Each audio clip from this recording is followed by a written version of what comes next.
can't believe I'm regretting not watching more isekai anime. How the heck do I get back to the real world? Oh.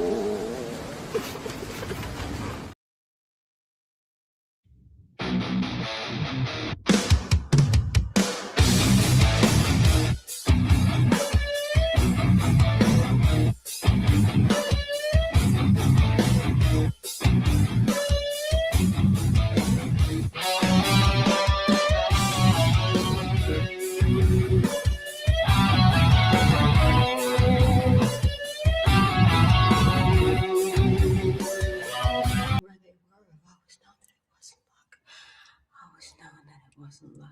I've always known that I could see.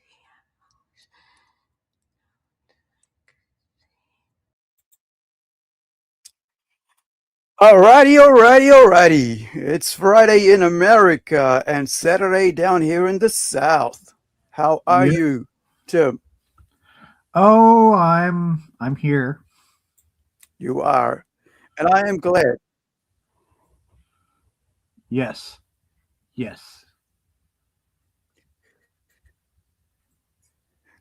How's your day been, mate?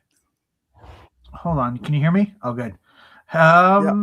Well, unexpected. Just unexpected. Yeah. So, kind of putting my my focus right now is to kind of get back on track and kind of do all the things I was setting up to do. That's cool. Yep. So, how are you? Well, my pronouns are I came, I saw, and I conquered. Oh, my pronouns are. I was going to think of a really bad joke, but I was like, nah, I'm not going to do that. I was like, there's a possibility it will backfire on me, so I'm not gonna. Yeah, well, I thought of that yesterday when I was naming a future, a future post. Yeah, I mean, sorry, a stream, live stream. MPST. I always give them a new stream name, so whatever goes through my head. So this one, of course, is called "I'm Too Stupid for My T-shirt" or for my shirt, right? Yeah. So I'm not sure if you heard that, but like, there was some hoopla in wrestling this week that caused fake news go out as well as good, the real news go out. So tell us, what have you heard? I heard it was some wrestler named was it King Brodie or something Brodie?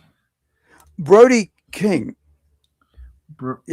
This dude on the screen, this big, huge behemoth of a man who does not have to worry about anybody, coming up to him going, hassling him or anything like that.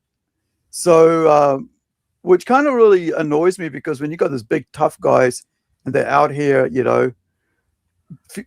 always like, throwing their weight around like they're tough and you should listen to them because they have some sort of celebrity. Never mind the little fellas who have to live in the street with the criminals. I'm glad it wasn't like was that Viva Van or Zeta Zang, because they're hot. So well, Vader's been on doing what is it called, commentary on JCW wrestling. You mean Viva Van? Yeah, Viva Van. Yeah, I know that. Yeah, she does. Yeah, because she was doing commentary for like Mexican outfits. I think like CMLL sometimes, and sometimes for other indie wrestling outfits for their television. She did a lot of. Sorry, I forgot. She was doing a lot of wrestling in Asia. Specifically Vietnam. Oh, okay. I didn't realize that Vietnam had I guess everywhere. Oh, she didn't know that. Yeah, Viva Van, yeah. All right. So the headliner for today, of course, is AEW and these chants, anti-ice chants. But I just want to backtrack for a bit and talk about how over the past, I think 4 years that I've been watching AEW, that the audience members, particularly the leftists, are using AEW for propaganda, right? For ideology, for political things, when it should be a place where you can just go and be entertained. But they, like every leftist, want to turn everything, every entertainment, and every joyful place where we can have fun into a political thing.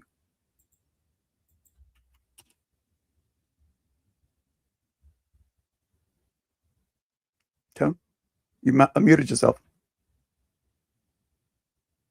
There's always been some kind of like political whatever in wrestling, but it's never been so heavy-handed. I mean, you had like the Iron Sheik, or you had Sergeant Slaughter, or whatever, but it wasn't that heavy-handed. It was still kind of like comic booky and kind of over the top. This is just kind of cringy. Yeah, you're right. It's kind of weird because like they'll have like trans big huge trans flags.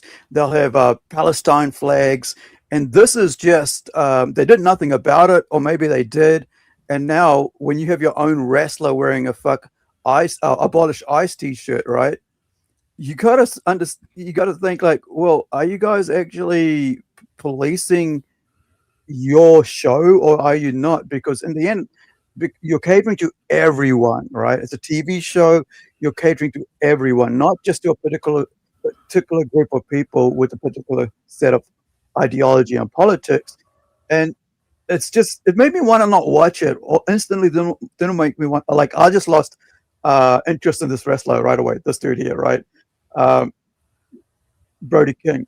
And it just sucked because I really liked him. And I was like, well, I don't even know that he's been out here like selling t-shirts that says abolish ICE, and then giving that money to charities that actually, so-called charities, right, that help people, probably sneak into, I don't know exactly because I haven't looked into it, and I will look into it in a moment, but probably, that goes against the whole stance of actually protecting your citizens from criminals. So this, I think it's WrestleLamia covered it. So this is from their channel here. I'll put the link in the chat, and we'll watch it, and then we'll come back and comment on it. If you find, yep, there we go. The link, and in the chat is the link, and you guys can check out. Well, did not want to copy paste. Here we go. And so WrestleLamia is, it's got 2 million followers. And so there's some fake news put out by one of the wrestling commentators, Dave Meltzer. So I'm going to have to clear that up as well as we go into this, because that did not happen. You've kind of like a fallout. So this is like a week ago, and supposedly on the 4th. So about 10 days ago for me, right? And I haven't been able to find the exact video, but I have found the actual show, the match this was on. But I have a clip from an NBC News, right, who basically had this because it made the news, international news, because of how cringe it was. Taken action to stop these chants from occurring once again. Oops, went too far. Go over here. You go away.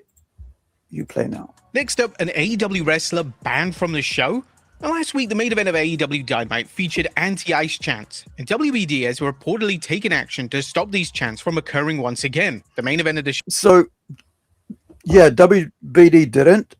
So they came out and said they didn't on the following show. They were saying about banning them or something. But it kind of seems strange that you would, because in WWE they actually mute the mics, crowd mics, when they have something that they don't want, right? Like when they start chanting AEW and stuff like that. Show featured Brodie King, and King often uses his platform to speak out against ICE, and he's even worn anti-ICE clothing on AEW television. According to the Wrestling Observer Radio, WBD reportedly blocked King from appearing on last night's Dynamite. The deal is that they didn't want the fans in the arena to be chanting that. If Brodie came out, there was that risk. When it comes back, it will happen again. I don't know how they're going to handle it. It's not a Tony call. This is from above. A report adds that the network simply doesn't want to get on Donald Trump's bad side. You know what it is? Nobody wants to get on Trump's bad side. If it wasn't for that, nobody... So this part here is all fake news, right? The dude made it up and then went back and changed his post about it. But here's the video from the actual. Let me grab it from the actual news. Where is it? Come here, you. There we go. From what happened during the live show, right? Because like I say, like indie shows and AEW is an indie, considered an indie show. There's a lot of craziness, and that's why I like AEW, right, over WWE. And so when you go on wearing a T-shirt for weeks on end, and then you sell those T-shirts that are against you, even your own country's, legal system, because to be honest, I think, anybody who's anti-ICE is really shooting themselves in the foot, because they're trying to protect you from the criminals getting in, because everyone who gets in there illegally into your country is a criminal.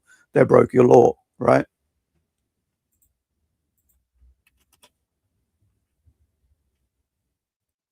In the eyes of the champion.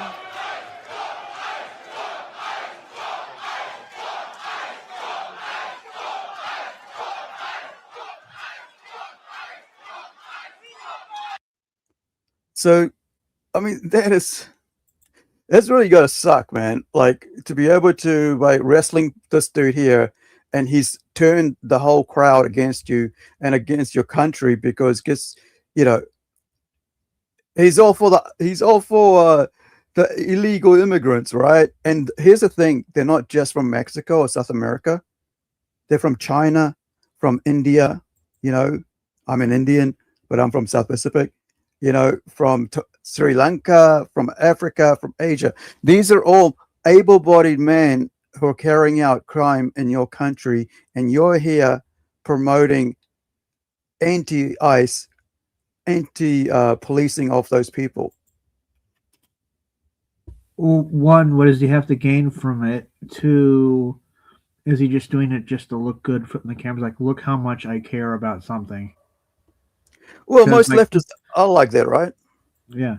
Today it's about like, oh, I hate ICE. Tomorrow it's about the climate or something. It really means nothing.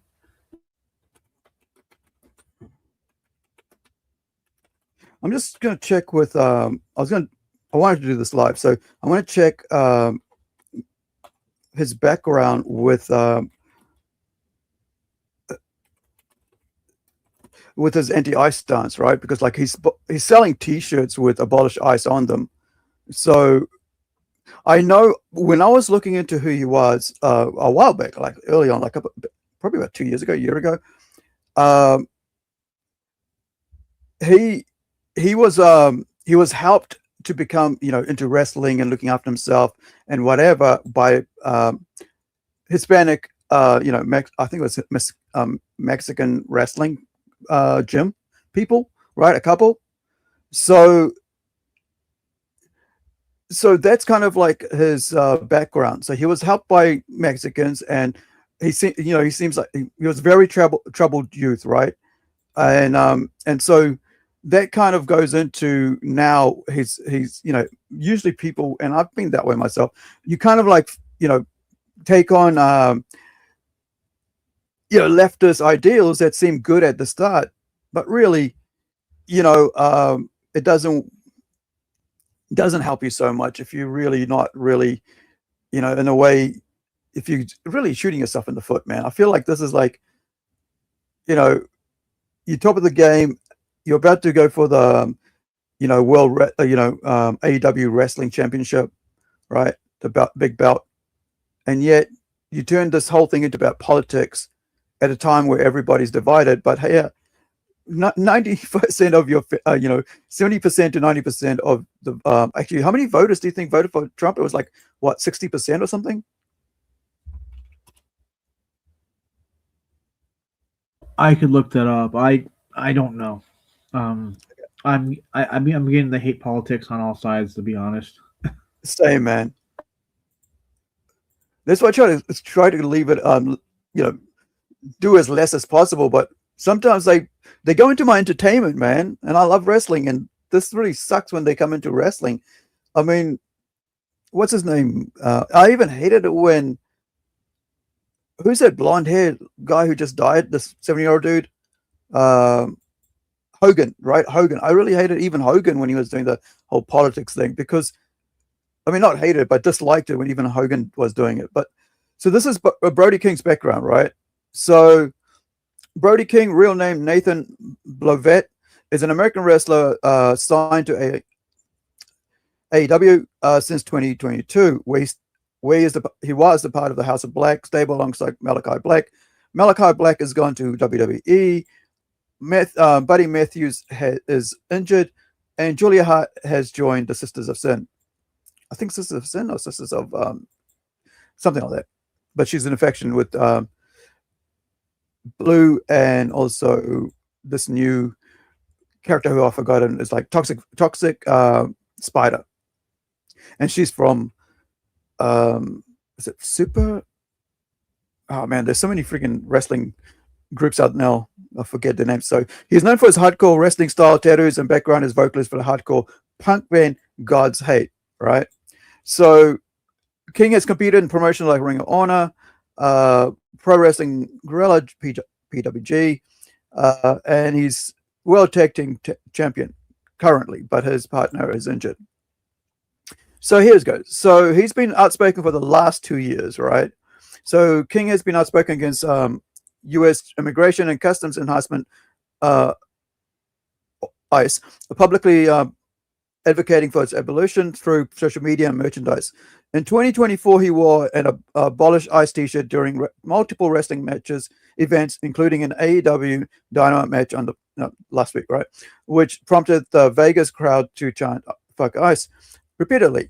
So King has approximately raised $59,000 for immigrant support groups in Minnesota. Oh no, it's Minnesota. No wonder he's freaking that hardcore.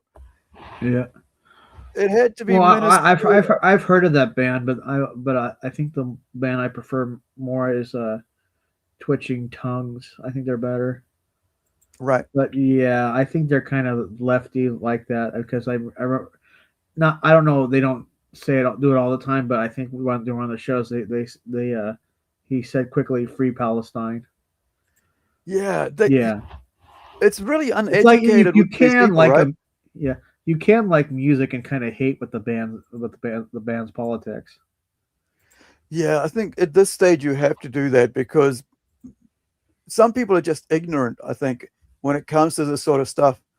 And because they don't really go out to understand what the reason why it is happening, especially when we find so many criminals right now that ICE has been able to round up and deport because of how they, how much pain and suffering and gosh, the things that, that's going on with these people all around the world, with illegal immigrants. It's just sad, bro. It's like, imagine that happening to your child or your daughter or your wife, and it just becomes this whole big thing where how can you not want these people out of your country? So with that, we're moving along because we've been following the Comics Gate drama, and 2026 seems to be giving us lots of Comics Gate drama, even in February. Have you seen this clip from Kino Casino that Elisa clipped? No, I don't watch them. Neither, but the clips, makes it so much more fun because you only get the snippets of the good stuff sometimes, right? That's why I try to clip some of our stuff because it's just and it takes effort and time to do that, so I don't do it too often because it just means you just get that little, and then you then you got to put the link to the main show. So I don't know, I haven't watched this, but there's about 11 minutes of it, and I'm not going to play all of it, but we just get the gist of it, right? Yeah, there's an update here. You all remember Riley, Dick Masterson's Riley versus Eric July. So we all remember how this story started. They got mad at Eric July because he's black and because comic book, but mainly because he was black. Let's be real. The main reason was that eventually the Maddox stuff got old. And I mean, it got old pretty fast. Yes. But they beat that fucking horse into the ground for 4 or 5 solid fucking years past the point where it was even funny. And then they're like, we need to find the new Maddox. Yeah. So rather than organically allowing it to develop, they did everything in their power to force Eric July into being Maddox. Yeah, like a low Even cow though or whatever. Even though in no way was he at all similar to Maddox, and he was basically just a black libertarian guy who wanted to sell comic books. So this led to all sorts of gay ops and smear campaigns and IRL bullshit where these guys sent fucking Riley to go harass Eric July at his place of business and scream through the windows at a meetup that he's chronically unhappy. It was brutally cringe, bro. The going to his like warehouse and putting stickers on the fucking door, pissing on his ancestor's grave.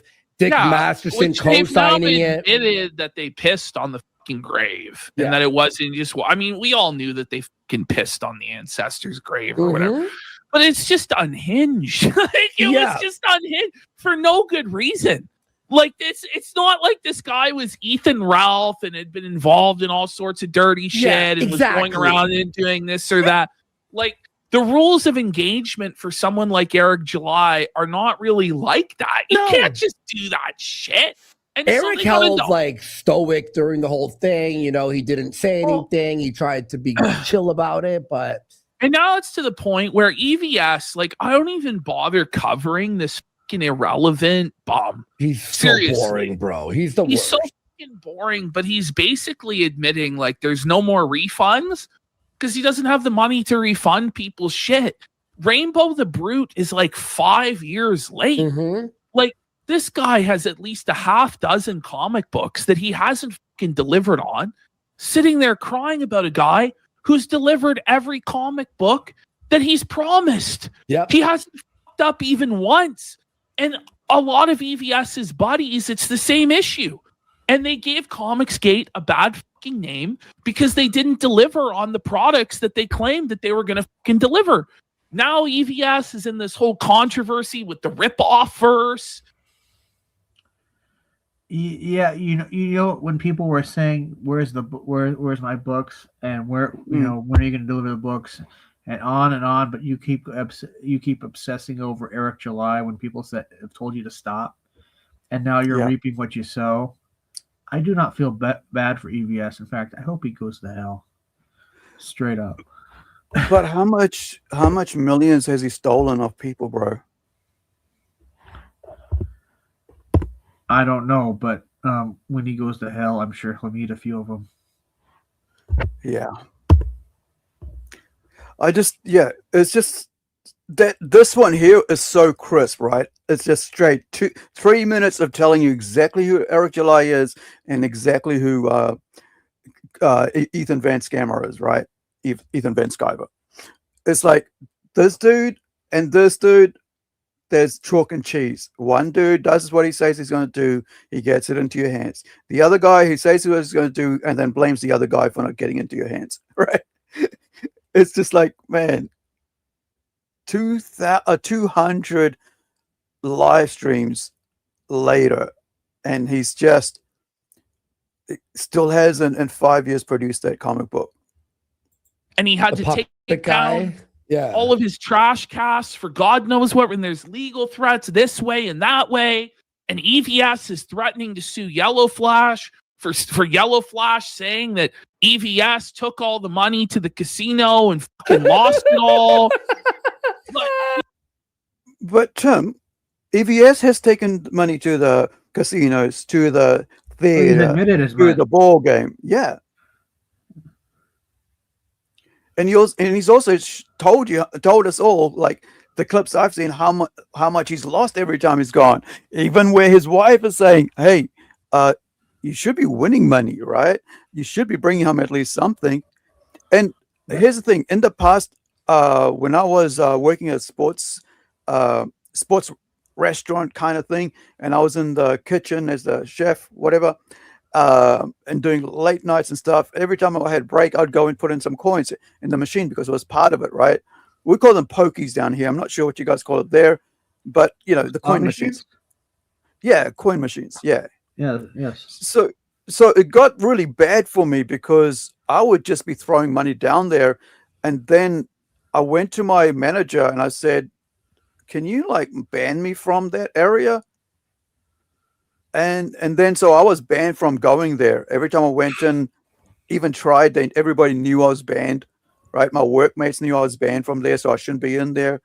And then so what happened was that some nights I would actually go, either by myself or with my friend, and would go to other pubs, and they would have the coin machines there, and I would go play there.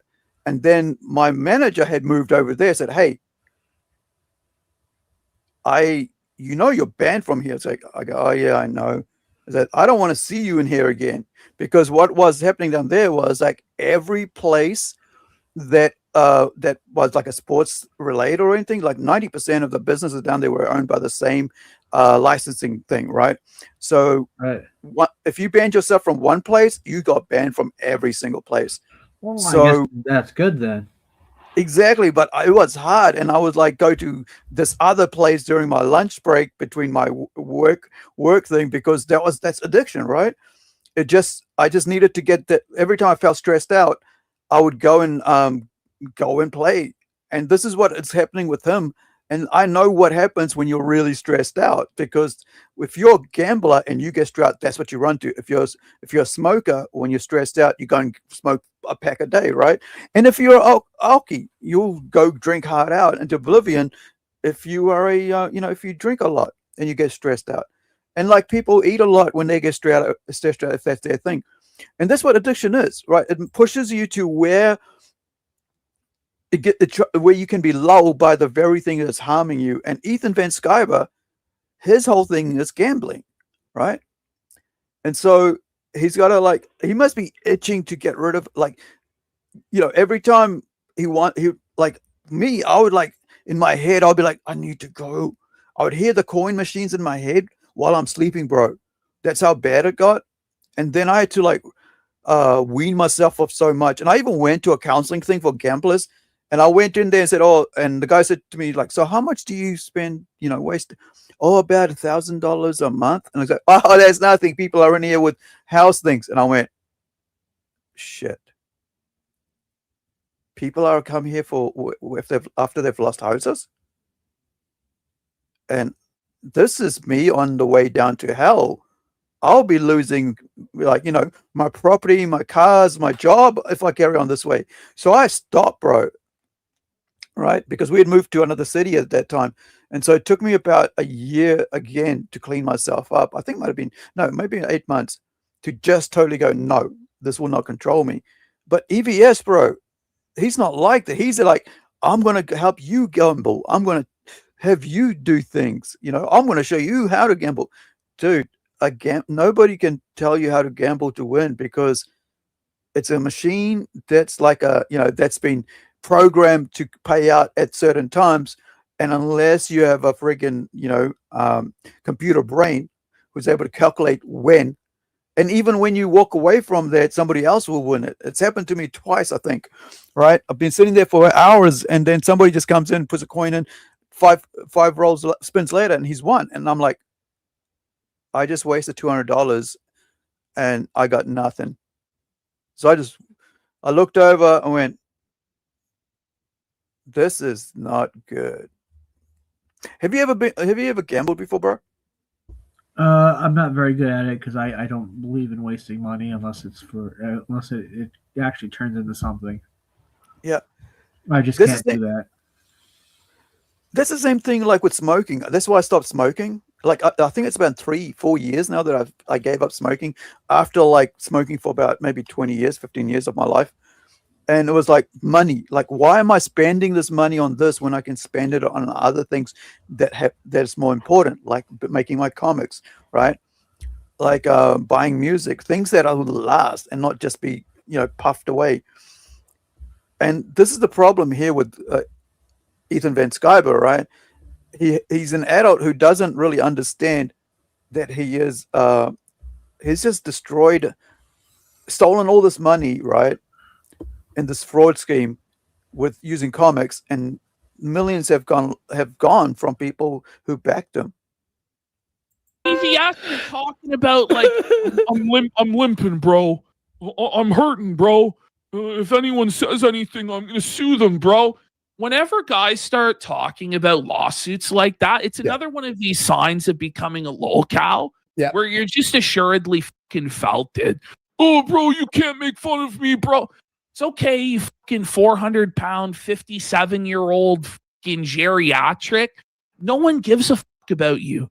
No one cares about your gay fucking frog. No one cares about any of it. But this guy thinks he's like some big mafia boss online. It's pathetic. Anyway, so here we go. With all that lore dropped on you in 1 second. It wasn't 1 second. It was like 4 minutes there. So let's move on. Yep. And I want to bring you something funny from my neighborhood, my neck of the woods. Something I was looking forward to, but was hoping it did not include other people. Right? So this story is about a dirt biker in my city who seriously got injured in a crash. Now, this is only about 3 days ago. It's the 14th here, so I guess I don't know how many days that is in northern times, but so a dirt bike rider has been seriously injured in a crash in Whangarei, just as Northern police were warning of dangers of joyriding in city streets. Now, what was happening with this clown? He would weave in and out between cars in a two-way main highway road, like it's like the main street. So see the street here. This is like, I mean, it's a road, right? It's very busy. It's like full-on busy. It's like you got to actually wait to walk across because there's no lights. So it's a footpath here. And so he would drive in and out like his car, his dirt bike, right? In between, like almost every day, no helmet, do wheelies, speed and everything. And I'm like, and my mate and I were like, I said, bro, he's going to kill himself.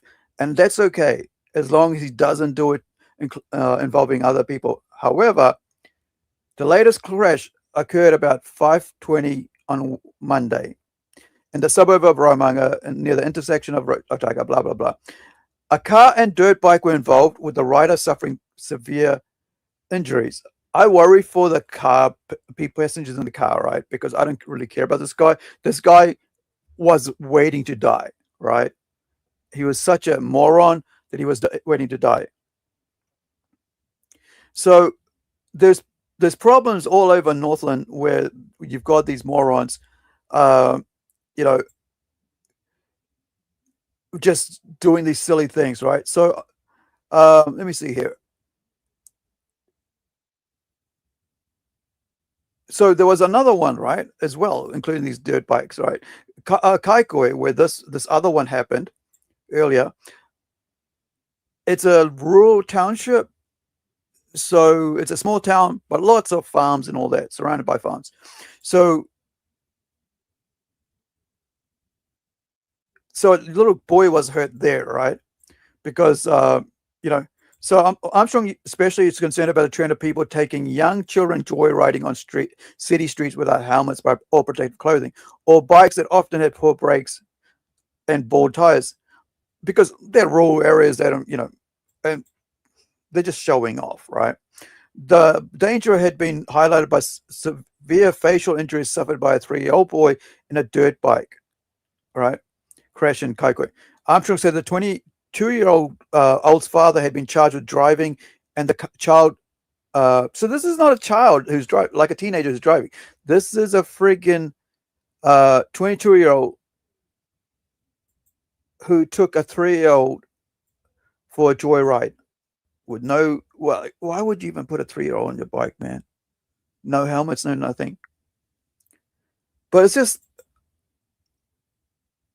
low brain cell people. So the other guy is 29 years old, bro. Well, I mean, when I was a kid, I went out ride on a dirt bike, but the guy was driving slow. Hmm. It was on a camping trip, yeah. Yeah, it was but just that's like a just small like little. slow, right? My grandfather was watching the whole time, so it wasn't Yeah. like high speeds or anything. Yeah, but these guys are like on the roads, bro. They're not really worried about other people. They're just trying to show off and, oh, look, I'm really cool. Look at my dirt bike. Right. So the other thing is here, right? It's a huge safety concern for us. I've seen firsthand people who have been seriously hurt. And absolute last thing we want is somebody to lose their life as a result of this thing. So the Monday one, right? The one with the guy in my town, in my city, I should say. Right, it's a state highway, and he collided with a car. He died later in the hospital. So he was a death wish, dude. I didn't realize he died. Now I think they've just updated it. So he died later in hospital. So he was on a death wish, right? But the problem is he's put other people, he's crashed into other people in the car, and they're now having to, deal with, mental health and all stuff that comes from, causing somebody's death. But yeah, there's been a few people in our city who've been doing this around our area. It's just because it's not a really rich area. It's a poor area. So there's poor bikers, showing off with their dirt bikes and stuff.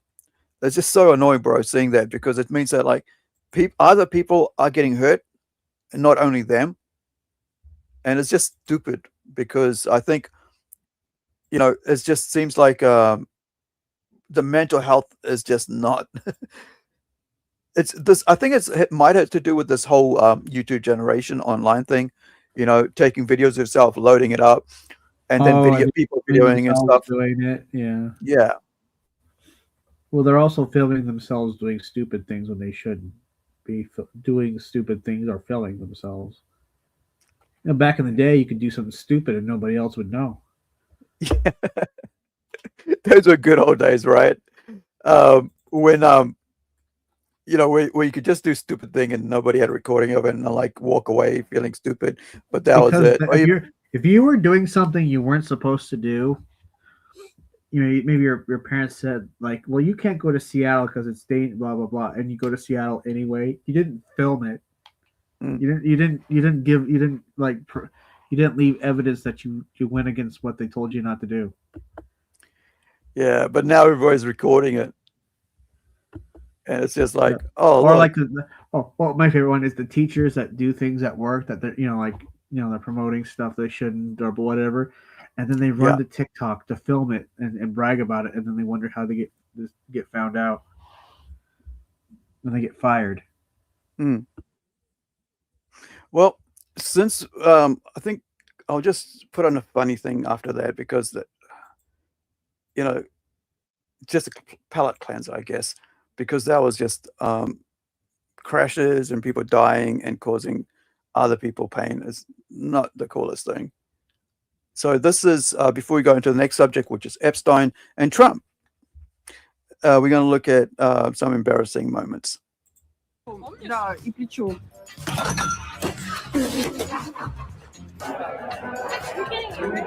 Yeah, I'm getting them. It looks great. It looks so good.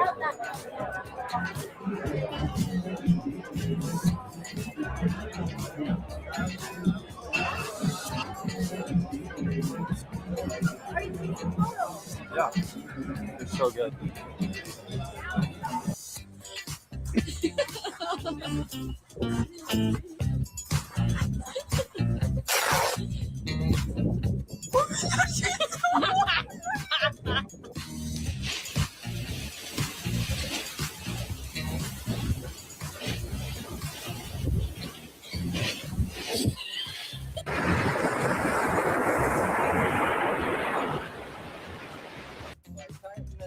Nut on that magneto. We'll see what happens.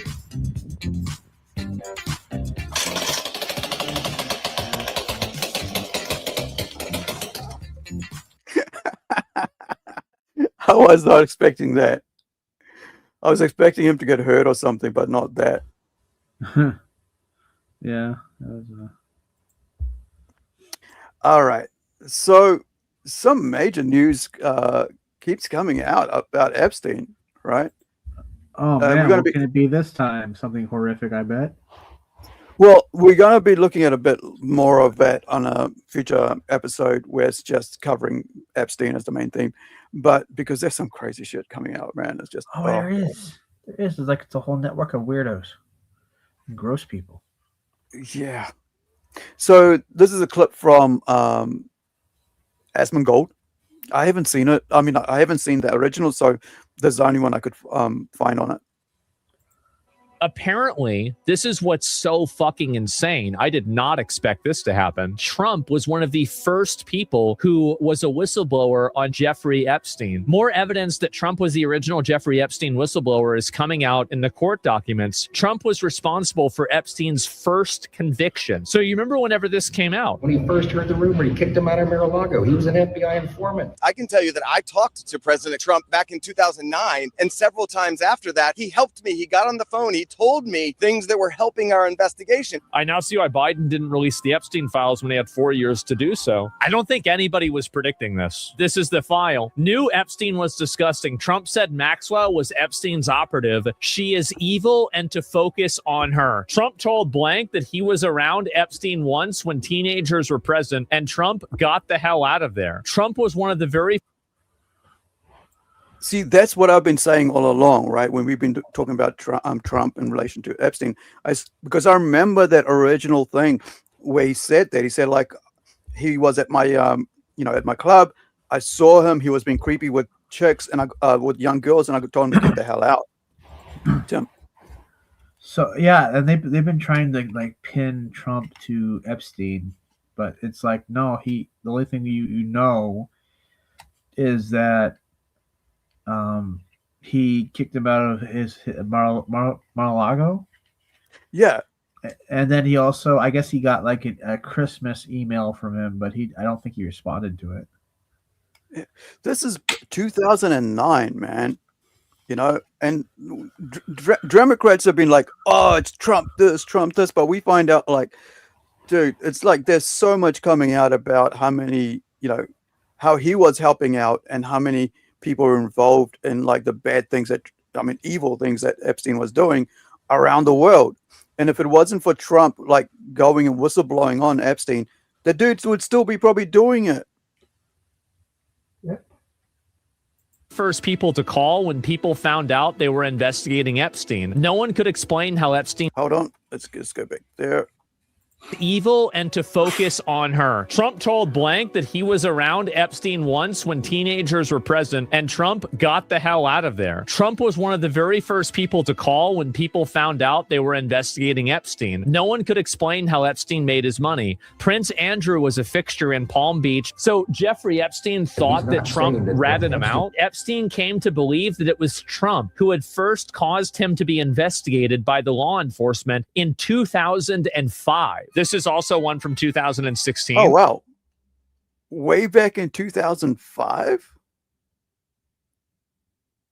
Wait, let's hear that, let's hear that again. Yeah. They were investigating Epstein. No one could explain how Epstein made his money. Prince Andrew was a fixture in Palm Beach. So Jeffrey Epstein thought that Trump ratted him out. Epstein came to believe that it was Trump who had first caused him to be investigated by the law enforcement in 2005. This is also one. That's crazy, bro. Huh. No wonder all of a sudden things have gotten kind of quiet about Trump. So Trump's basically been helping while they've been trying to get a case against Epstein. It took them 4 years because Epstein already knew they were onto him. But because here's the thing, man. It's just like with Bill, right? He's got so much money. He's got FU money, right? That he could basically buy and sell people, which they have, right? They do that all over Africa because they were trying to use like Bill Gates was trying to use tested vaccines in South Africa, North Africa, South Africa being its own little thing, Central Africa and all those other areas to use as test as vaccines on. That's why I've always said for the last I think maybe 7-8 years that Bill Gates is just a creep. That when you have too much money, you think makes you feel Machiavellian, right? The ends justify the means. Is that the right word, Tim? Machiavellian? I think so. We know we know he liked the Russian girls, and that's how he got AIDS. STDs. I don't think he got AIDS. Well, STDs, whatever. He got. Yeah. He caught something from Russian girls. Man. From 2016. Bill Clinton. Got a lot of problems coming up, in my opinion, with the famous island with Jeffrey Epstein. A lot of problems. That island was really a cesspool. There's no question about it. Just ask Prince Andrew. He'll tell you about it. The island was an absolute cesspool. He has quite obviously conducted himself in a manner unbecoming. Yes. Unbecoming. He was a sex offender. Yeah. I'm sorry, I'm being polite in the sense that he was a sex offender. But you were staying at the house of Yes. a convicted sex offender. It was a convenient place to stay. Right. That I threw him out of a club. I didn't want anything to do with him. That was many, many years ago. Now, other people, they went all over with him. They went to his island. Find out the people that went to the island. Yeah, why is he in the clear? He's not in the clear, but what it was showing is that before any public scrutiny occurred, Donald Trump expressed concern about Epstein directly to the authorities. It seemed pretty obvious to me that Donald Trump and Epstein were pretty close at one point. It's very hard really for me to say that, like this guy's totally innocent. But at the same time, whenever you're the guy that's ratting this person out before anything ever happens publicly, then I do think that looks very good on you privately. I think it absolutely does. Right. That was a short clip. I don't know how they could try to say he was connected. Except for ratting on him like years before anybody else was. Well, the other thing would be that maybe because Epstein knew all these people, this rich people, right? Investors, corporates who are like, billionaires and millionaires, they move around in the same circles. Just because you're having a little conversation that's been caught on video doesn't mean that that's what you're talking about, right? The island and the girls. You're basically in the public. You're not going to be mentioning the islands and the girls with people around you. So it's easy for them to go, oh yeah, he's been, he's on video, but it's like, well, what were they talking about? Business, investments, what? But the other thing is that they found out that he actually owns 2 islands, right? Not just the one. And man, it's just, so I want to bit of a segue again away from that sort of stuff. U.S. commando storms secret Russian ship. Crazy footage.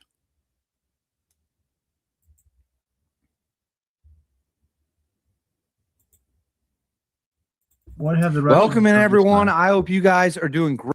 Sorry, bud. What have the Russians done this time? Well, basically taking South American oil that they're not supposed to, right? Same with China. Basically filling up their cargoes because they're not supposed to take oil out of Venezuela, because that's oil that's earmarked for US, because US companies own the whole manufacturing and all that, the mines, whatever they do there, right? I'm not so proficient on oil things. But yeah, so this video comes from, let me just find the name, from David Hookstead. Hookstead sounds like Hookstead. Well, reads like Hookstead. So I guess he covers a lot of military stuff. So let's have a look at this. It looks cool, man. It was just so cool how they did it. That's why I wanted to show this. Because the other thing was that the U.S. Military also took out, commanders also took out a cartel this week as well. Great, wherever you're watching from today. I'm filming this on February 9th, and we have major news and video footage after U.S. commandos stormed another secret Russian ship, seizing it and continuing to send the message to the world: We are not going to tolerate anyone violating the standards that the United States of America has set. That means Russia. That means Iran. That means China. When we say you're not moving your ships and you're not moving your oil anywhere, we mean it. And now another Russian ship has been captured by the United States of America, and the film footage is nothing short of absolutely incredible. So we're going to break down exactly what we know, what the ship details are, and much more. Before we get started, as always, please make sure to like and subscribe. Totally free, cost you nothing, huge boost to the channel. Comment with your thoughts below. What do you think about us storming Russian ships, seizing secret tankers? Let me know in the comments below. Hit the bell, all notifications turned on. You won't miss a thing. And then Instagram, David _ Let's get into it. President Donald Trump made it crystal clear, along with Secretary of War Pete Hegseth and Secretary of State Marco Rubio, there would be no sanctioned secret ships allowed on the ocean.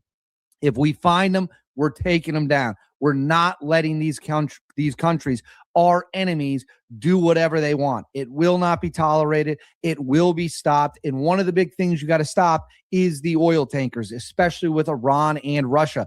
Why? The shadow fleet gets around sanctions. They use that money to then fund the war against Ukraine if you're Russia, or try to build up military assets if you're Iran. Well, and this is what a lot of people don't understand about the selling and buying of oil, right? Especially crude oil, is that those money gets spent on weapons, because a lot of people are just going to be selling to, say China, and then China gives that money back to Iran. Iran goes out there, sends military, money to buy military weapons for Houthis, right? Who are basically attacking ships, cargo ships, carrying goods around the world, right?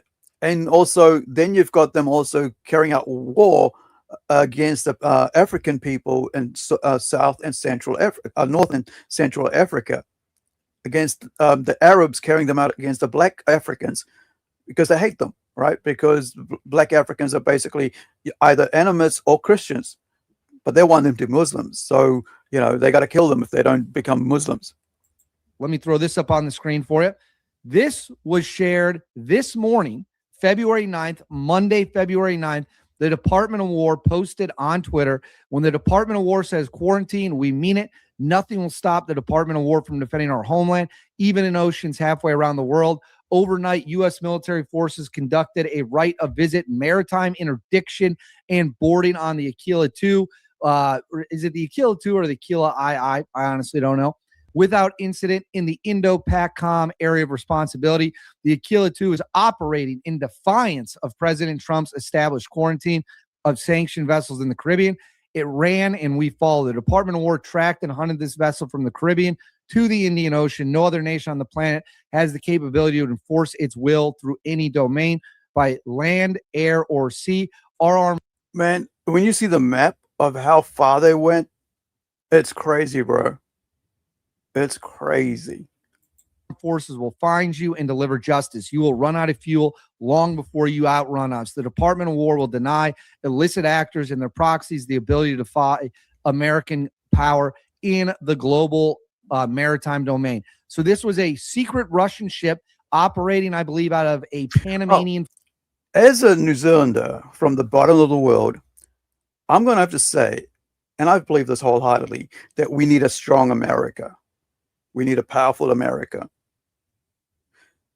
We need America to lead us, because when we had a weak America, all these people played around, right? And did whatever they wanted under Biden. Well, if America would actually have a better education system, a better economy, which it looks like it's starting to shape up to be one, and a stronger military, then we would have that. Instead of these stupid, non-important, side issues that aren't even worth dealing with. Well, the reason America doesn't have a good high education system where people, where the youth and, the young people, young adults are educated properly, is because a lot of leftists have been allowed to get into leadership and chase after money instead of chase after giving good education. So they've let a lot of other fellow leftists in to just teach leftist ideology instead of teach maths, English, literature, science, biology, all the stuff they need to learn, rather than teaching them freaking ideology based, and political things. Just teach them what they need to survive. That's why you see a lot of videos of people, clips of people who just don't know what the hell 1+1 is, right? Or where countries are. And so they don't know, so they don't understand, and therefore they don't know what history and how people got where they are. And so they think, oh, America bad all the time. No, there were governments that were in power in America that were bad, like Biden, right? And Carter with Iran, and so on. So you've got things that has happened over the last 40, 50 years because bad people were elected to office, and they were there to just, fill their pockets, as we saw with Obama, as we saw with Biden, right? Especially with Ukraine. But America needs better education for its youth. Otherwise, it's going to fall so far behind against everybody else, and that's sad. Flag, so the flag of Panama, but we know this is a Russian ship, and quite frankly, this continues to be badass. Now, let's go ahead and watch the awesome film footage. So let me go ahead and go full screen here. Make sure everything's rolling. All right. You can see the commandos. You see the rifles. You see the helicopter. Let's roll.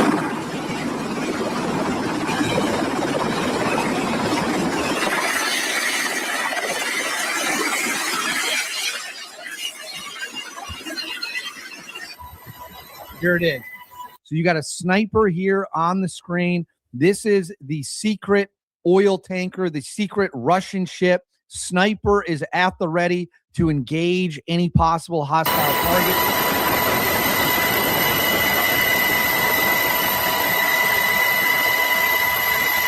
Gun up. Scope going.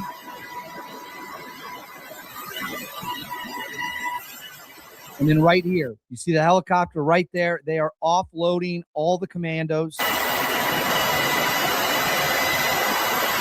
they come down the rope.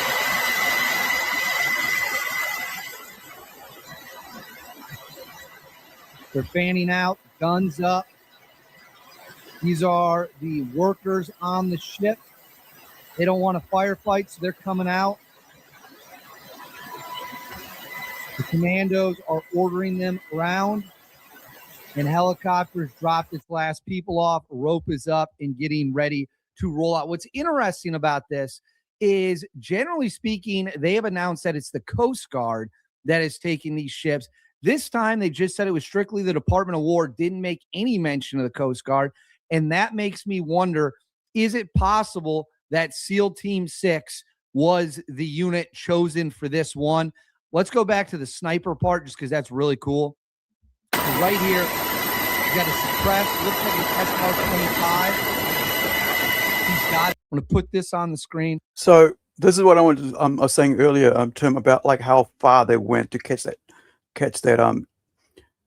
this one Aquila 2 oil ship. So it is turned off its transponder for the last 99 days. So it was in Belarus. Then it went completely dark. Let's see if we can go live here on the map. So this was its last known location right here by Latvia, Estonia, Lithuania. Belarus is right there.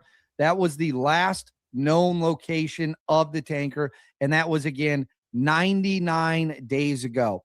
So it has been on the run for 99 days. Obviously, we're now taking the tankers. We got some more cool footage showing up here. So for those of you who haven't seen this before, this is the capture of the Veronica in the Caribbean. This was back on January 15th. Let's go ahead and watch this footage. You can see the command. This was the Coast Guard. So we know this was the Coast Guard commandos coming in. Here we go. The rope slide is just so cool. Guns up. They're ready to rock and roll. Night vision. More commandos coming on the deck. They are just getting after it. You can see the helicopter floating right there in the air. Oh, it is awesome. And then this is my favorite one. This is what's the name of it? The Olena. So they took this on January 9th. They actually were throwing flashbangs around. That's 3 ships of millions and millions of dollars of oil that would go towards being sold and buying weapons by either Russia or Iran. Oh, so they're selling them this to one's watch it. Rogue Nation. Right here. Yeah, well, basically these are Russian ships, right? And they're taking oil from South America and shipping it back to Russia and Iran, or coming from Iran to Russia and so on. So basically they go dark, right? And that they can just go wherever they want, which means nobody knows where they are and who they are. But this is just showing how powerful, American might is when you look at what everybody else is putting out. And this war in Russia and Ukraine has been going for what, about 4 years now? Was it 2023? Man, it's just never ending war with like people both sides just dying hard out because of Biden just being in power. This is what I mean about how America under a weak leadership ruins the world. And now under strong leadership with Trump and his administration, we're seeing, things actually being done that needed to be fixed. He's fixing, right? Well, he's fixing what he can. He's Yeah. trying. I'll give him that. His performance as a president has been very satisfactory. That's true. Yeah. And I'm hoping that that continues, man, because I think America is on the right track again. And I've been wanting Trump to get back in for the last 4 years. He was out, right? Because Biden was pushed in. And because I knew that we needed someone strong, because you need strong leadership. That's one thing you got to have, is strong leadership. Doesn't matter what it is, what area you're in. If you're a comic book publisher, your leader has to be strong, has to have no direction, has to know when to say yes, when to say no. And also in business, right? Any business that waffles about where they stand is actually going to cause themselves damage. Like we talked about AEW, right? They let the friggin' they let one of their workers, their wrestlers, go out there and sell anti-ice T-shirts, right? And raise funds to pay for anti-ice organizations, basically, right? He says he's going to help, people working migrants. Yeah, legal migrants, not illegal, But this is pretty cool. Check this out. Boom. Explosion out. Flashbang. Right there. Awesome. Let's watch it again. So you're going to watch a guy turn, toss a flashbang or some kind of grenade, and then you see the explosion. You can see the burn marks. That's the captain's quarters, right? So that's where the engineers, not the engineers, the people who are running the ship are. Are they sure they blinded the captain? Well, those flashbangs are pretty friggin' blind. Pretty bright, right? Right there on the deck of the ship. All right, I'm going to pull this off the screen now. Yet again. So that was that. I don't have the cartel one because I thought that would be cool. I'll try to find it for the next one. So let me get the next story. We're halfway through our stream and we will go to, just before we move on, I just want to push this out. I was going to put this out last stream, but I forgot. And because I'm trying to keep to the 2 hour mark, right? So check this out. This is the lab. Amazing. Okay. Sorry. So this is, I can't even remember her name now, but you will know. So this is from liberal hive mind. Whoops. Oh, this guy. Yeah. Yeah. So he does like short vids. So someone caught her, and I can't remember her name, man. Like, but she's the one that was working in a bar, and then they picked her up and put her into AOC? That's the one. AOC. That dumb bitch. Yeah. So here we go.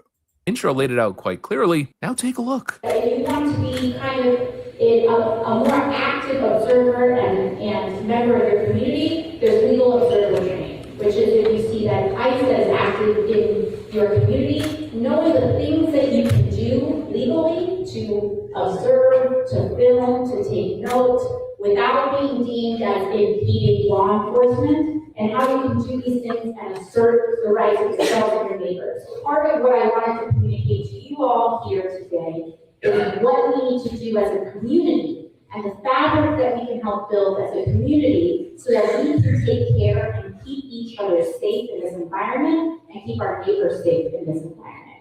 We've already had a couple of instances where, thanks to the rapid response of community organizers, advocates, local elected officials, that we've been able to keep families together. First, I'm just going to talk about some of the things legally that we are remaining vigilant on.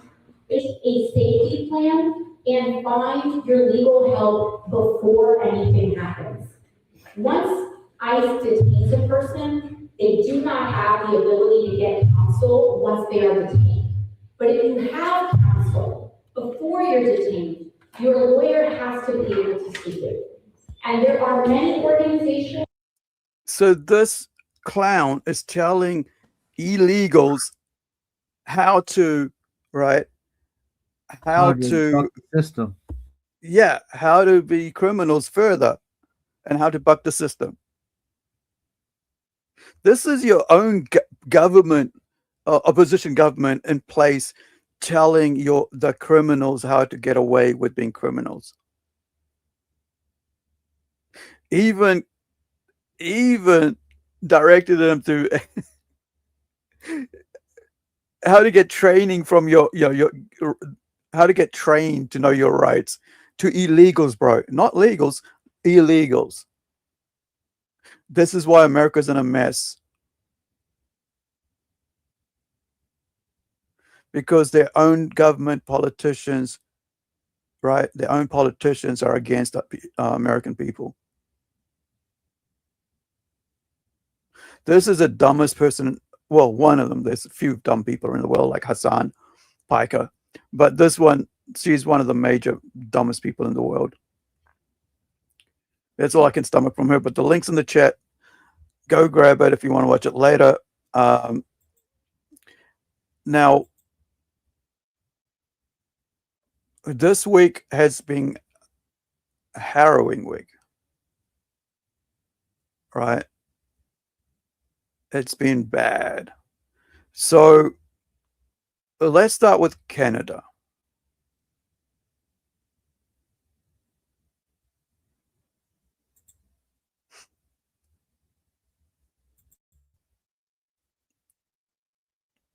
If it will get to me as quick as I can, get rid of that. Find this and one spot. There we go.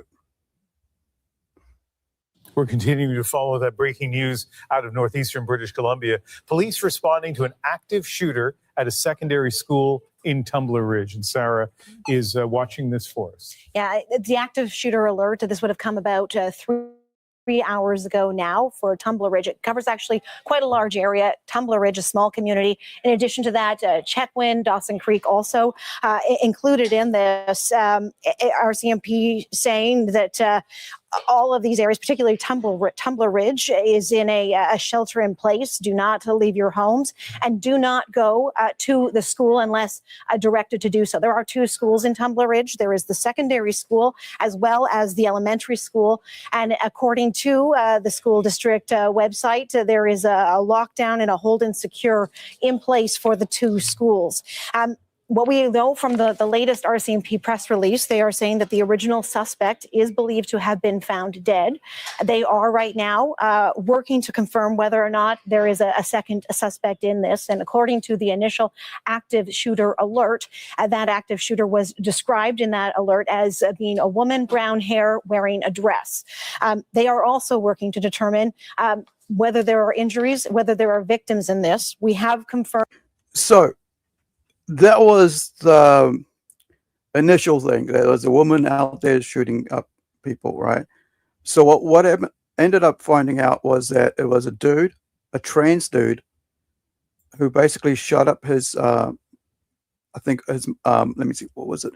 He shot up his home, killing his mother and brother and father, I think. Let me just get to the right vid here, so we get a good background on this. It's a bit further down on the list.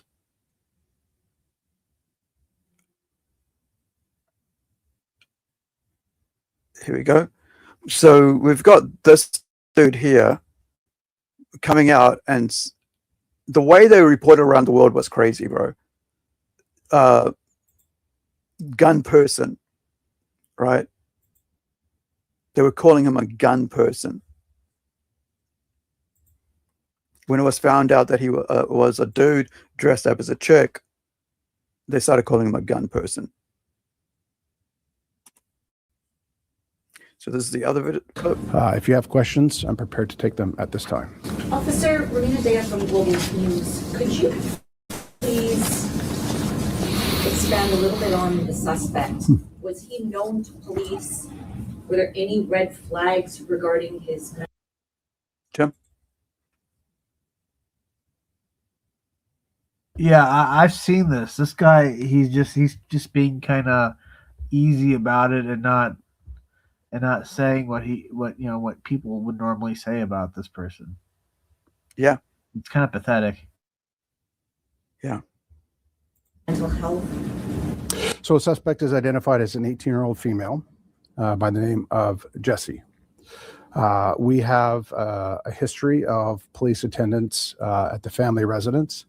Some of those calls were related to mental health issues. Boy. So we got to talk about a story that liberal media outlets. Oh yeah, so it was including mum and stepbrother. I thought there was a father in there, but no, there isn't. So it's a CNN and BS Now are probably going to avoid, right? They're probably going to avoid talking about this. They may talk about it a little bit, but they'll spend most of their time boohoo, whining, and crying about Trump, talking about Epstein, talking about a whole bunch of stuff that, in my opinion, is not as important as a story like this, okay? A story that does not fit multiple liberal media narratives that they want us to believe.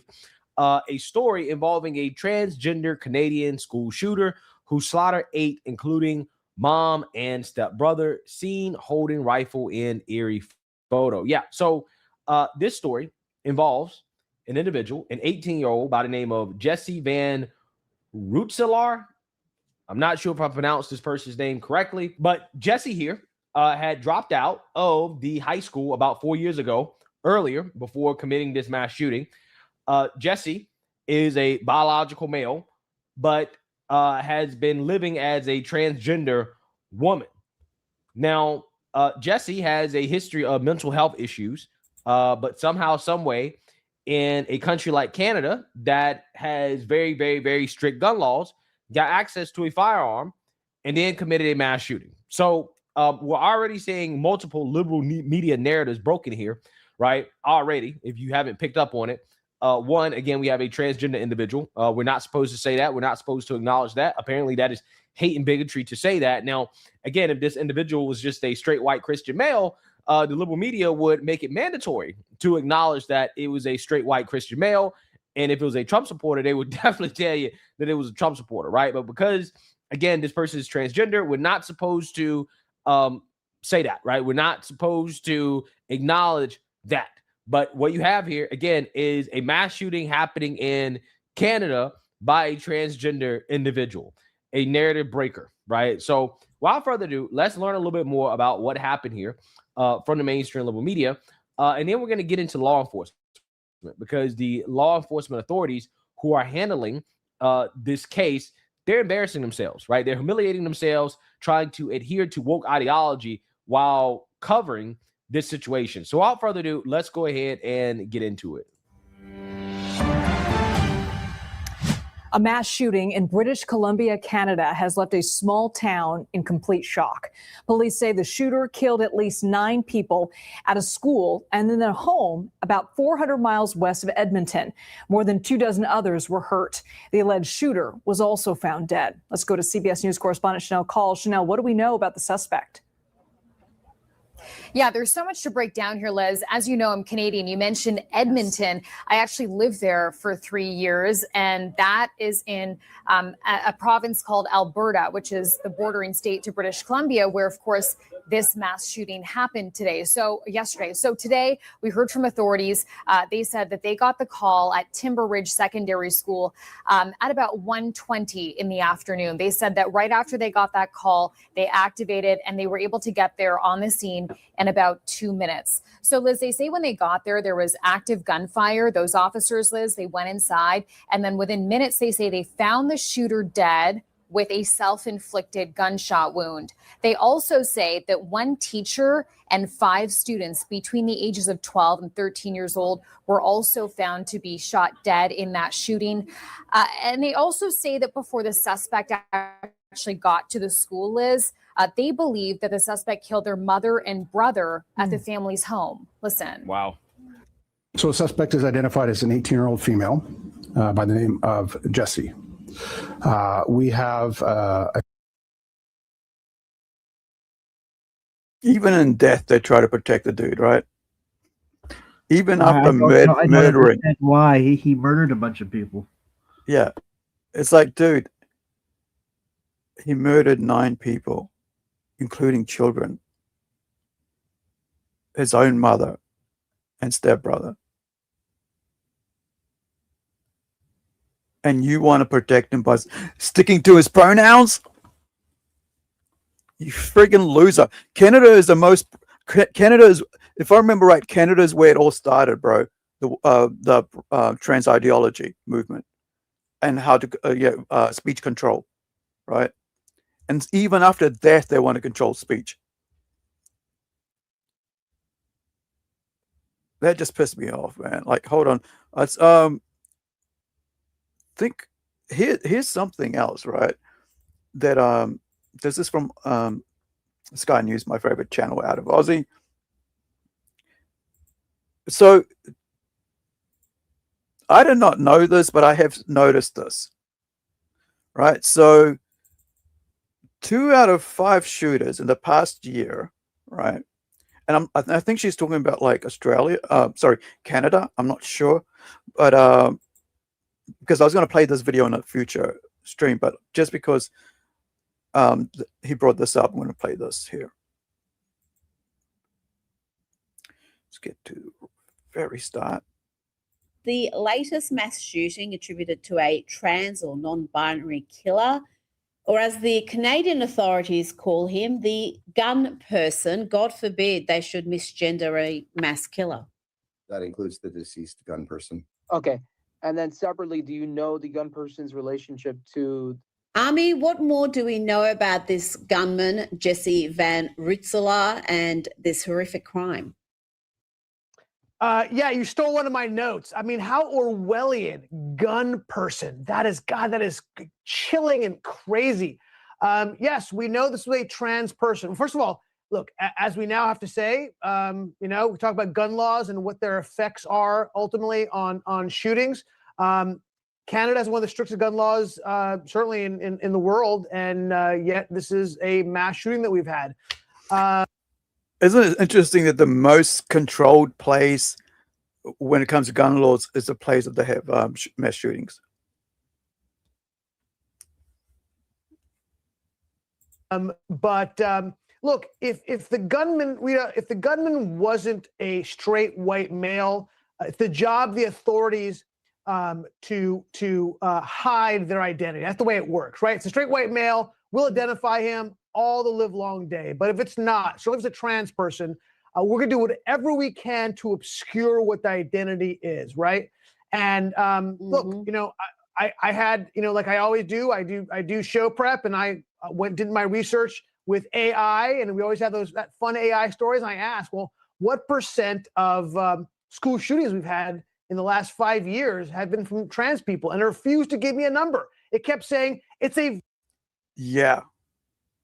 ChatGPT will do that. So I want to, while I continue playing the video, I am going to go ask the same thing to Grok. very low number. I swear it would not. I had to list every single one of the last 5 years mass school shootings and individually go through them. And what's the answer? There's been 5 in the last 5 years, and 2 of the 5, 40% have been people who are trans or non-binary. Yet since we last talked about this, I went and checked that out for myself. I asked the not just ChatGPT but Grok, and asked precisely what you were talking about, to list the number of mass shootings in the recent years that have involved a trans shooter or a non-binary shooter, and it just refuses to do it. When you then give it a number of events, it will acknowledge it and repeat those to you, but it will not compile a list, which is extraordinary, because I could ask it to compile any other sort. Oh dear. I wasn't expecting this, but I got it. I got this result. Look at this. So my question was, how many mass school shootings in the past 5 years has been committed by trans or non-binary persons? It first said none, right? It said none. But now, right, I should have clipped that, but now it's saying now it's trying to say, yes, it is. So it's changing itself. The first response was no, no school shootings mass shootings were by trans people. Now it's saying, here we go. This is live, people. It's changing again. It keeps changing. So the number of mass shootings, hopefully, it'll finish itself. The number of mass school shootings committed by trans and non-binary persons in the past 5 years, 2021 to 25, is very low, with only 4 to 5 confirmed cases in the US, right? Depending on definition of mass shooting in school. This represents less than 0.1% of all mass shootings but I asked for school. See, I asked for school. So even here, you can see that leftists have started coding. This is why I don't 100% trust AI or any sort of AI, because at the end of the day, there are leftists who are working on these codes, and they are going to put in their own ideological bannings, so that blocks, so that you can't get the information you want when it comes to ethnicity, when it comes to ideology, when it comes to trans folk, right? But here, so you got 5 anyway. Was it 4? Yeah. It says it's only 0.1%. Even that is huge. Like, look, killed 1, injured 7, right? Killed 6, injured 1. Minneapolis, right?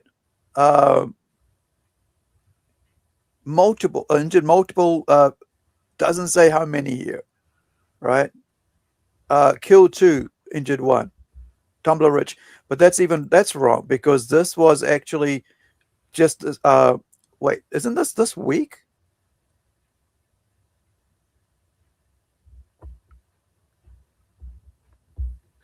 That's supposed to be that's supposed to be 10 and injured 26.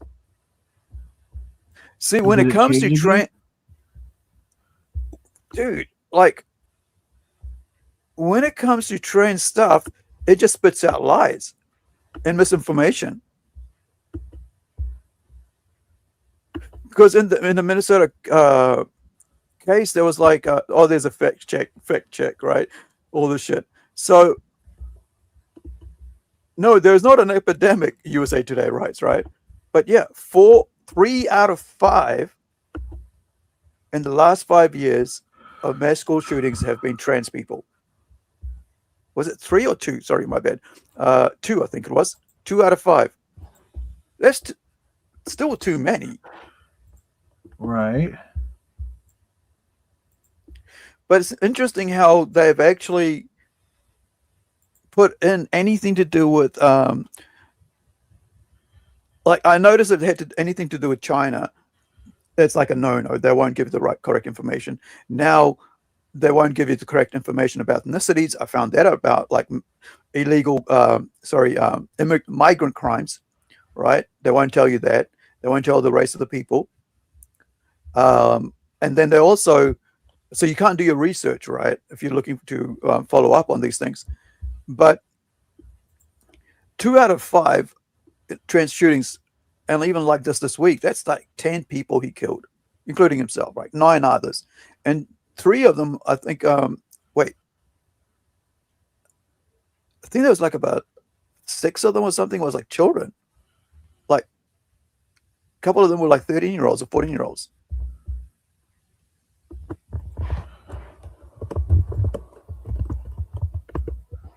And it will normally do it. But there is just this determination not to acknowledge that perhaps there is a problem here. Now, let's move along to the House of Representatives today, passing a massive election integrity bill, 208. Okay, so that's that from that. But yeah, it just, man, AI, they've like, it's frustrating when you try and do research for to get the right numbers for certain things so we can cover on the topics, and then AI is made, is already programmed not to tell you that. So now we're going to move. Sorry, carry on. It's just crazy. It's just I don't understand it either. It's very frustrating, but also it's like they're trying to control information, right? Oh, they said, AI is going to provide any information you want right away, and it'll help you with research, but then it blocks certain topics, right? Right. So before we move into the next sad bad news, let's get some some fun back into the stream. We're running. This video brought you joy. Drop a like and let me know your thoughts in the comments.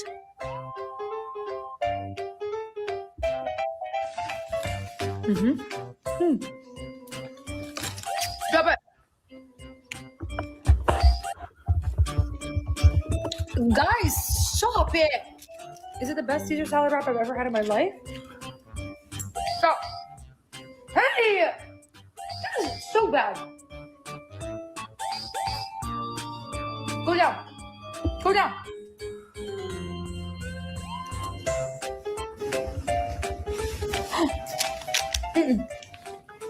Caesar? Those cats remind me of like leftist road protesters who jump in the middle of the road to stop people from going to work, right?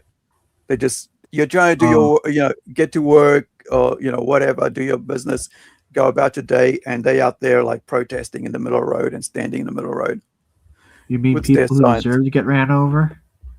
Well, I'm just saying, if you're willing to jump in front of the traffic, you deserve to get ran over. Yeah, idiots, right?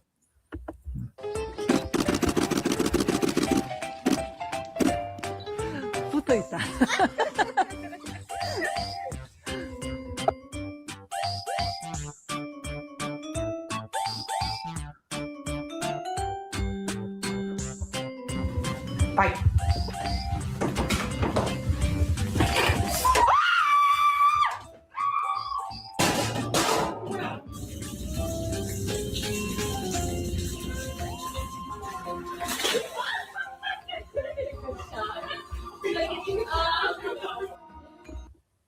All right. Okay. Let me get this next one set up. If I got it. No, I haven't. All right.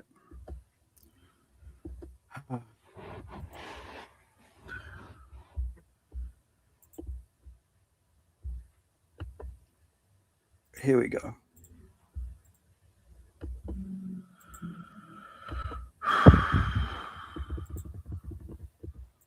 And hello, everybody. Welcome back to British Stand. Today, we've got a serious one to discuss. As you can see, a Islamist teenager went on a stabbing rampage in a school. Now, you may have heard the sort of breaking news that came out late yesterday that there had been a stabbing attack at a school and that 2 young boys had been injured in the attack. However, as the day went on and as we got through the night, more details emerged of this stabbing rampage, and it was, of course, by a student himself, but did tell Allah Akbar. And the latest update this morning, of course, is that a terror probe. This is why I hate anybody playing or like saying or whatever Allahu Akbar, because it's like glory to God, right? That's basically what they're saying, and it's like glory to You're talking Allah. about like Lord Raptor Jesus. Yeah, I always like mute that song. I like the music though. The music's cool. I think they're doing it in a mocking kind of sense, so it's not. Yeah, I understand that as well, but I just hate it. I hate the 2 words together. Allah biscuit, right? Allah chocolate biscuit. I think it says hello, Matt Barr. Hello. Yeah, that's a good one. Yeah, but the thing is that these guys actually say that when they kill people. In this case, kill children. Is heading up this investigation. Sadiq Khan, of course, has responded to the incident. And as always, guys, we are going to provide you with the latest with regard to this. But first, please do hit the like button and hit the subscribe button for more. So, guys, as you can see, a school stabbing terror probe. Witnesses claim the attacker shouted Allah Akbar during a stabbing rampage at a London school that left boys 12 and 13 seriously injured. A teen suspect is in custody amid counter-terrorism police probe. Yes, a boy of 13 launched a stabbing rampage in a school on Tuesday, leaving 2 children fighting for their lives in a suspected terror attack. In the middle of a classroom just before lunch, a teenager pulled out a knife and stabbed a 13-year-old boy in the neck and back while shouting Allah Akbar. Seconds later, a second boy aged 12 was knifed in front of screaming children at Kingsbury High School in Brent, northwest London. Armed police raced to the school, but the knifeman had fled. A suspect who has not been named was arrested on suspicion of attempted murder after being found hiding nearby around an hour later. Sources said that he was not a pupil at Kingsbury High, raising questions about. So 2 Muslim kids, well, on 2 different incidents, stabbing children. Right. So you've got one in one school. Right. And when you got one in the other school. But this second one isn't even part of the school. How he managed to get into the school building with a concealed weapon. On Tuesday, the 2 wounded boys were in a life-threatening condition in hospital. Scotland Yard said counter-terrorism police were leading the investigation amid suspicions it was an ideologically motivated attack. Yeah, well, when someone's screaming out Allah, right, it's a terrorist act and it's a religious-based killing, right? Attack, because he wasn't. Yeah, he was there to murder the kids, right? And so was the other one. I know. Let's get Larry Higgins on here and ask him what he thinks. Yeah. Kidding. Oops. Yeah, moving on. Yet to formalize and declare that the stabbings were a terrorist attack, as officers were still carrying out searches related to the suspect on Tuesday night. Now, many of the youngsters who witnessed the stabbing spree were held in the school hall for several. Here's the thing about that as well. Imagine seeing that as a kid while you're sitting there. Another kid your age is stabbing your fellow students, who might even be your friend. Yeah, right? It never happened back in my day. And calling out Allahu Akbar. That's going to make you hate and despise Islam, like it should anyway, because there's too much of it happening every week, almost, if not daily, around the world. hours while police carried out their inquiries. So here's some images, of course, from the school. But my goodness me, one of the father of one of the pupils said, the attacker came into the school and my son saw him stab a child in the neck. Fuck. That little boy's going to be traumatized for life. My couple years back, 2014. Oh wow, it's almost a decade. What was it? Oh shit, it's 12 years ago now. One of my uncles, well, extended family members, right, was stabbed in the neck by a 7-year-old in his own place of business. Yeah, he bled out in his wife's arms because he got the carotid artery, the main one that supplies blood. Yeah, so he bled out within seconds. So there was 2 of them, and one of them pulled out because they were there to steal, right? So he caught them, but he didn't expect the kid to pull out a friggin' pocket knife and stab him in the neck. Wow. So yeah, I understand this fully when someone gets stabbed in the neck. But yeah, so he passed away like right there and then. The pupil said, the attacker came into the school and my son saw him stab a child in the neck. 2 boys were on the floor and the other child thought they were just playing, but they didn't get up. It's awful. A woman said her sister was in the classroom next door when the attack started. She said they heard screaming and crying. Our parents are traveling and they saw it on the news and were so worried. My brother was really scared to go back to school. How can you go after a stabbing? Now, of course, this has raised a lot of concerns. It's something that we do talk about quite a lot here on this channel, knife crime, and, of course, the subject of Islam. Yes. So there's major gun control in UK. And so instead of shootings you get in the UK, you get knife crimes, right? Stabbings, mass stabbings all day long, all the time. And so, basically London is known as the stabbing capital of the world because of that. Islam terrorism makes up 80% of terrorism offenses within inside the quite a lot here on this channel, knife crime, and of course the subject of Islam. Yes, Islam terrorism makes up 80% of terrorism offenses within inside the United Kingdom, and of course the ages are getting younger and younger. But isn't it interesting they say that right wing is the bad thing, right? But hey, it's like that's all the crime and everything. Right wing, you got to fear the far left, because they're the bad people. But like 80% of terrorist crime is Islam, not Chinese, not Asian, not Indian, right? Not African, but most of those people who are, committing these crimes are Muslims anyway, from Africa, right? Or Middle East and India. So, but it's Islam, right? That ideology. Something that is constantly ignored by the powers that be, whether that be the Labour Party and, of course, yours truly, Sadiq Khan. Now, Sadiq Khan has responded and addressed the London school stabbing after the counter-terrorism launched an investigation. Sadiq issued an urgent appeal in the wake of it, and in a statement, he said, "My thoughts are with the family, friends, and wider community in Brent following the appalling stabbing today. The awful violence has absolutely no place in our city. A suspect has been arrested, and I am in close contact with the Met as they investigate this terrible incident.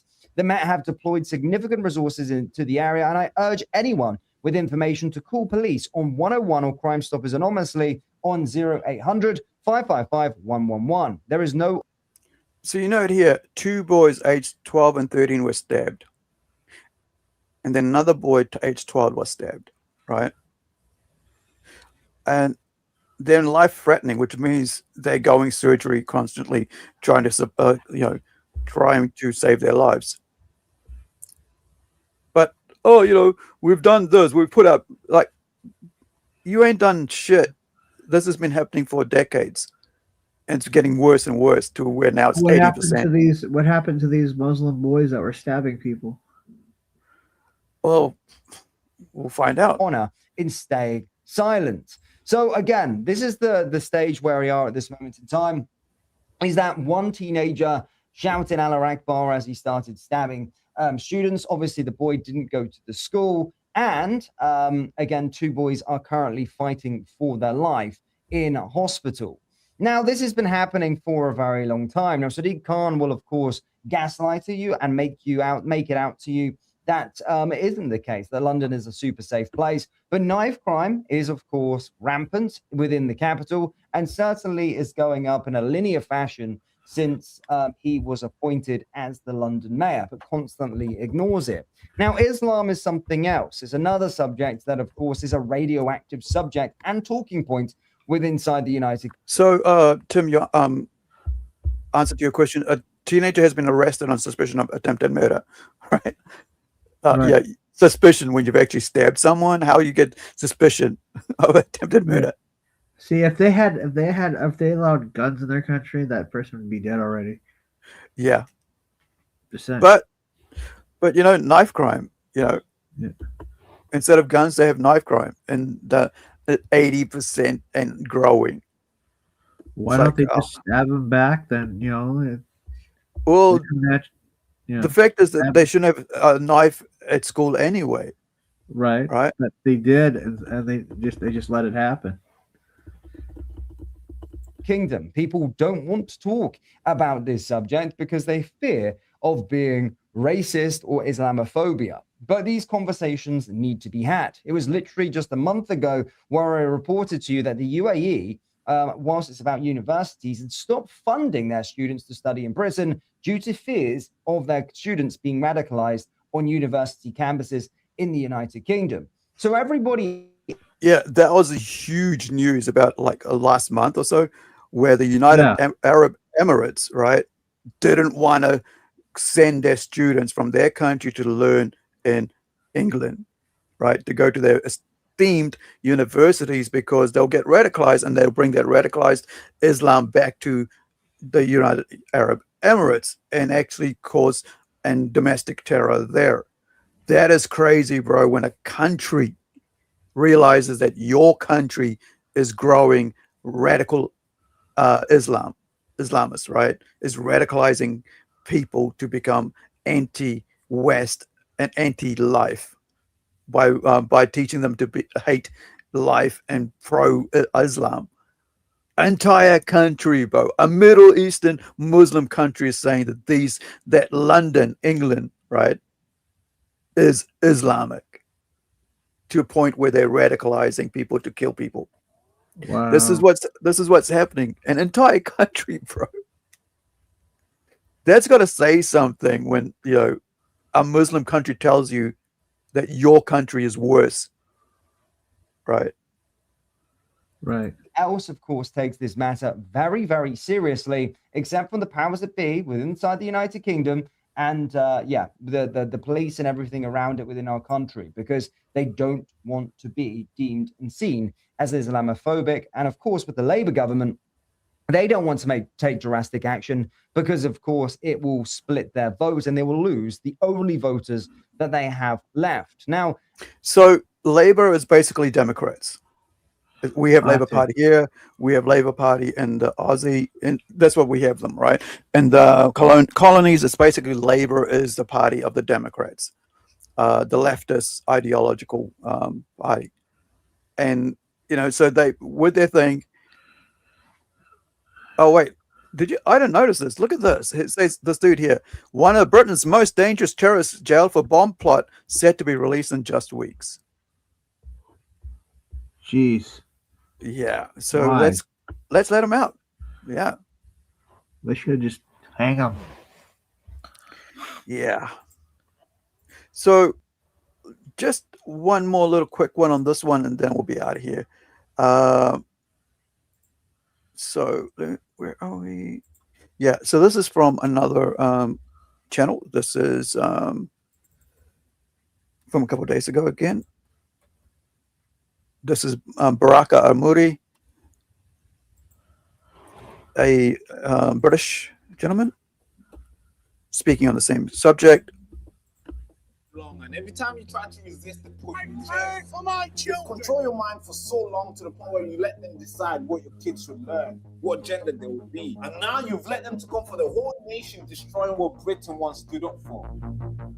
They use this media machine not to report the facts to you, but to tell you what to think and what you should do. Always be careful.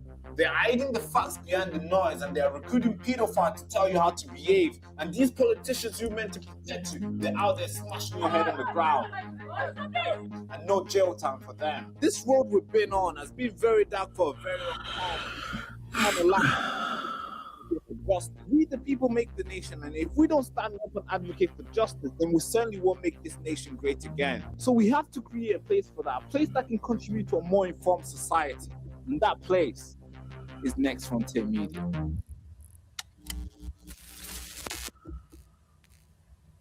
Armed and local officers were on scene within 13 minutes of the 999 call.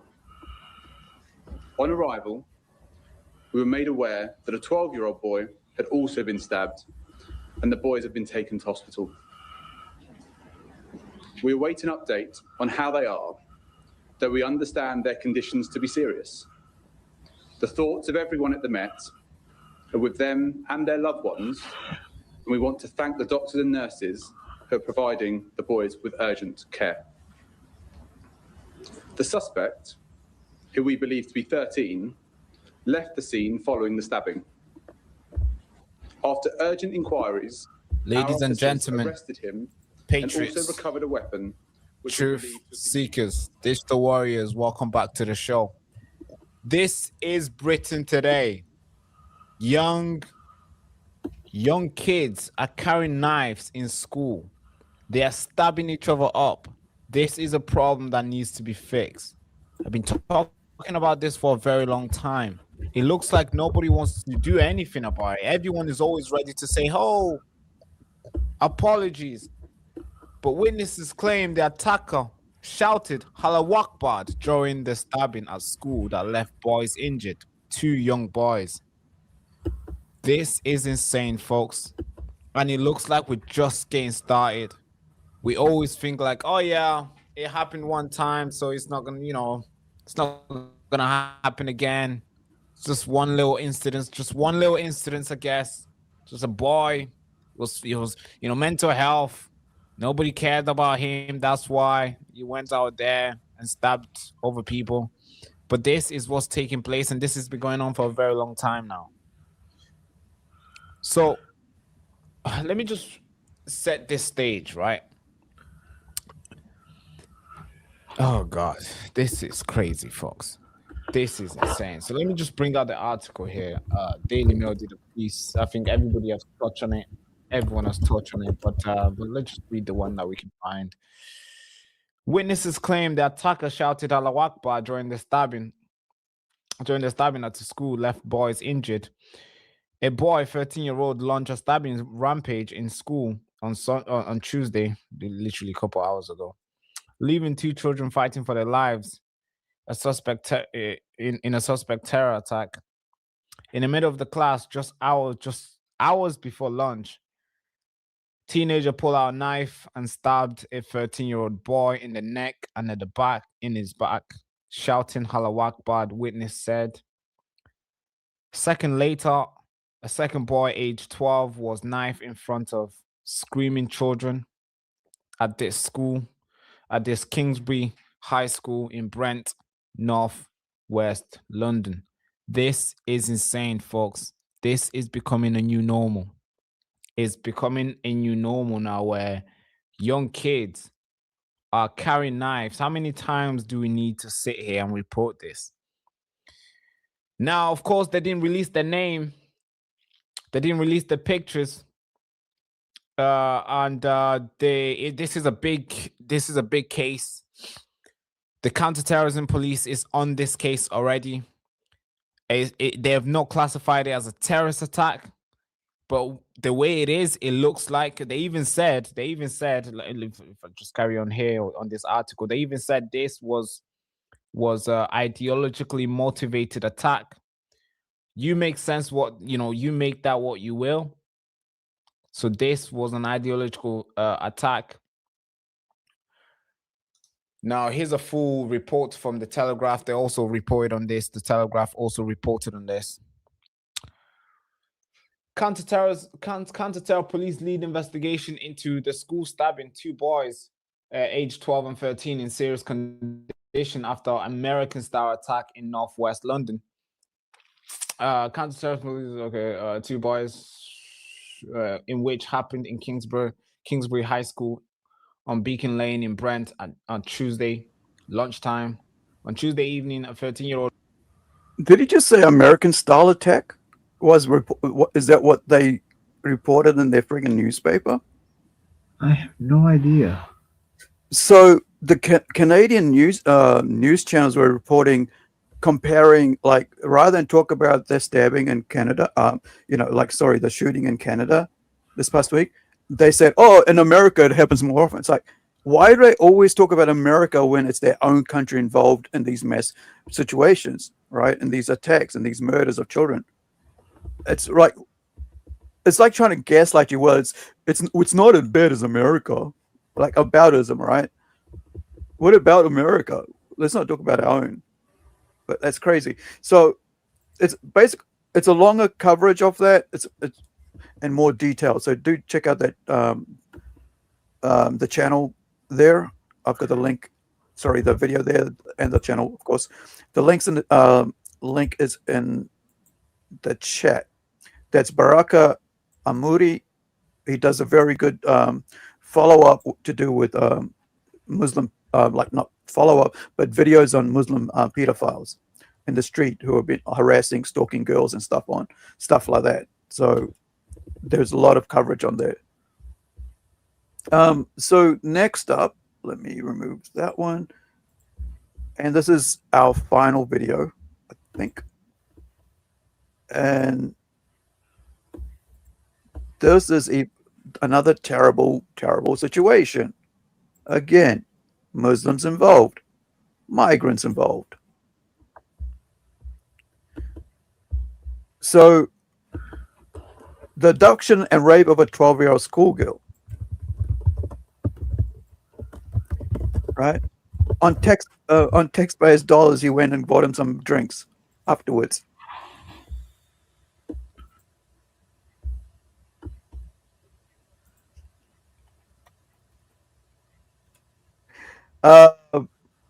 So here we go. Let me just get this link in there so you guys can follow it up. A warning now that what you're about to hear is very distressing. Today, an Afghan illegal immigrant was found guilty of abducting and raping a 12-year-old girl in Nuneaton. Ahmad Malakil was convicted of 1 count of rape following a 10-day trial at Warwick Crown Court. Now, he was cleared of a 2nd count of rape and had already admitted to a charge of oral rape. He was also convicted of child abduction, 2 counts of sexual assault, and taking indecent photos of a child. Another man was cleared of attempting to take a child, committing an offence with intent to commit a sexual offence, and intentional strangulation. See, they're all, working like army age men who are basically infesting into the Europe, into UK. And these are all people who are not allowed to even see the face of a woman in their own country. Afghan, right? Where they're covered from head to toe in friggin' tablecloth, curtains. And then when they see a little girl, right, in UK, in Europe, they just can't stop themselves but to attack them for sexual pleasure, right? That's what I'm saying. Islam is culturally incompatible with Western culture. Islam is an abhorrent belief system that is based around a pedophile who basically married, right, quote unquote, right, married a 6-year-old and then raped her at 9 years old, because which 9-year-old girl is going to not understand what sex is? while he was an old man. That's Muhammad for you. That's the prophet of Islam. So these guys here follow his, you know, the Quran, follow his lead, right? The illegal immigrant arrived on a small boat across the channel. He'd been in Britain just 4 months before raping a child. He'd been living in a house of multiple occupancy, which has no security. Malakil first spotted the 12-year-old schoolgirl playing on the swings in a park playground. He lured her down a secluded cul-de-sac before repeatedly raping her and filming the attack. Okay. That's all I'm going to say. I'll play on that. But it's a 12-minute video. It's a news, GB News. Links in the chat. I don't want you guys to have terrible things in your brain, nor do I want terrible things in my brain. But I wanted to highlight that these people are monsters. Islam is a joke. Islam is a cruel, horrific thing instigated on humanity by a lunatic madman in a cave who wrote up all these stories. And lunacies and lunatic people are following it either ignorantly or willingly. And then they carry out his teachings on the West. Amongst themselves as well. They kill themselves as well, each other. But then now they're all middle, you know, able-bodied men over 20, 18 and up to about 35 are now invading illegally and legally into Europe, into the West. And then they start killing, raping, and worse. And we'll be looking at that more in detail later episode. I think it's around about another 2 weeks away, because there's only so much I can handle of Islam, man, because of the things that we have to deal, you know, to show you guys. But hey, on the monkey politics and shit throwing show, episode 7, that is us for today. Thank you so much, Tim, for joining me again. I really appreciate you. So do you have any final words as we finish here now? I say you are muted. Okay, well, Tim doesn't seem to have anything to say. Hold on. I got it. I unmuted. Everyone have a great weekend. And if you're ever on Amazon, make sure to check out Melvin 0 through 3. Have a good night. Yeah, there is. You can also get check out Tim's work and through the links here. So it's easy access to that. My one's in the chat, of course. Sorry, not in the chat. It is in the chat, but also all the links are here and also in the video descriptor. If you like the show, give us a thumbs up or say something in the comments and get the algorithm working for our sake. And wherever you are, you know, subscribe and be well, be safe. And we'll catch you on the next one. Ka kite anō.